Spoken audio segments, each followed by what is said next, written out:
Hyundai Sonata 2 turbo motor, maşında olan problem farsunkadan benzin axırdı. Bunun səbəbi farsunkanın plankasının bu boltları ki sarbatdır. Ona görə də təzyiq çox olduğundan təzyiq saxlamır, bu vəziyyətdə çıxır və farsunkanın sandikindən benzin başlayır axıtmağa. İndi tokar çağırmışıq, gələcək problemi aradan qaldıracaq. Gəlmişkən hava kollektorunun boltları da sarbatdı, onları da düzəldəcək. Normal vəziyyətdə müştəriyə təhvil verəcəyik. Çöldəki Hyundai Sonata 2 Dodge motordur, maşında olan problem.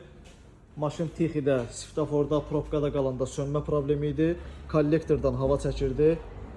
Gördüyünüz kollektorun proklatkaları da sandiklərdir. Cırıq vəziyyətdə, qupquru taxtaya dönüb. Yenisi ilə orijinalla əvəz olundu, yumşaq vəziyyətdə. Farsunkaları yuyuldu, zasyonkası bərbad vəziyyətdə idi. Zasyonkasını yuyduq, təmizlədik, ideal vəziyyətdə. Sveçalar gördüyünüz kimi sıradan çıxıb. Orijinal sveçanı əvəz eləmişik. Müştəriyə maşını tam ideal şəkildə təhvil verəcəyik. Bütün bu problemlər hamısı aradan qalxacaq.